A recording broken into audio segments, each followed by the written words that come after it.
Hello everyone, Artfinity here, and I am back with another speed painting video, and this one is actually from a game called Mad Father. A lot of you might actually know about this game. It comes from a series of really famous RPG games.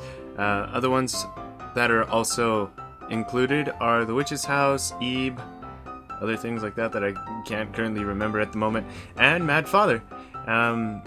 Yeah, so an interesting story about this is one day when I was going through Steam and finding a game that I should play, I actually found this, and I was just like, wait, what? I thought Mad Father was free.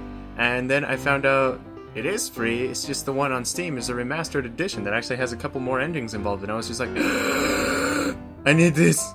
So, I went ahead and played the game, only slightly, for a couple of hours, and I really like playing the game again. They remastered almost everything, and it's just really cool. The game was awesome before, but when you actually, I don't know, it's a very RPG looking game, which is awesome, and I love how it turned out. And the thing I love the best about these games is the story, and especially in one of the endings, Aya, which is the main character, has a red dress, and I thought it was cool. I won't say anything else about it for those who haven't played the game, so it won't be a spoiler, and then you go and stab me for it. But in one of the endings, she has a red dress, and I thought that was super cool, so I decided to draw her, and I had also made a promise to myself that I would not make an insane background. People are convinced that I'm a background sadist, and promise I'm not. It's just the backgrounds won't let me do what I want to do, and for the drawing, I decided instead of drawing a ton of buildings and windows like I normally tend to do, which there actually aren't that many in the game, so it wouldn't make any sense, I decided to draw the other main characters that are actually found in the game. There's the maid person on the right, there's Aya's mom on the other right, and then there's her dad on the upper right, backwards. So now that I've proved that I'm terrible with directions, and that I really don't know the name of any of the characters, other than Aya.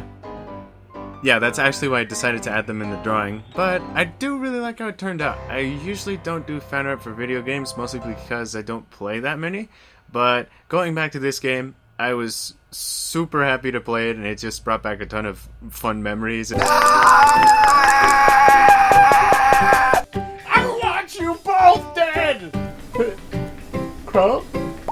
And, I actually didn't die as much as I did around the first time, because if you were to see those death counts, if I were to do a playthrough of that when I first started, it would be painful to watch.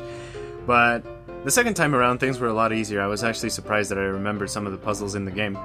But I do like how the drawing came out. I decided to make it in colored pencils, which also has an added bonus, and it's also the secret to how artists stay fit. I don't know how many of you have used colored pencils before, but I tend to be very heavy-handed when I draw, so I press down like I'm trying to break through the glass under the table, and yeah, there is glass under that table. It's just there's a mat over it, so you can't really tell, but I just made it a personal challenge to have it shatter, but it didn't happen. I was pressing really hard though. My point is I burnished the drawings. Burnishing just means that you press down as hard as you can to get all the colors in the drawing, so I did, and it makes you very exhausted. I'm working on that carpal tunnel. I'm not quite there yet, but one day I will be, especially if I keep doing drawings like these. And yeah, I do like how it turned out.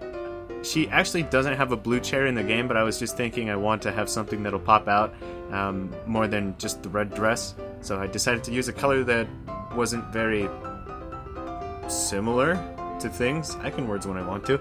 And as far as the rest of the characters, I just decided to add a simple color behind them. And funny thing, as I was looking at the references for these characters, more particularly for the colors, I could not tell what things were. I was looking at Aya's bow, and I was just like, is this gray? Is it brown? Is it dark gray? And also with Aya's mom's hair, I had no idea what I was doing, but I wanted them to have a different kind of brown in their hair. All of them. So other than Aya, which is like the only one with black hair. But it's funny, I like how Aya's mom's hair turned out the best, but the thing is I have no idea what colors I used for it. So that's a thing I'm never going to be able to do again, probably. But I do like how it turned out. And that's enough of me rambling. Let me know what you guys thought about the drawing. Also, what do you think about the game? Have you guys played it before? And I will leave a link to this drawing in deviantart and also on Instagram. And with that, I will see you in the next video. Bye!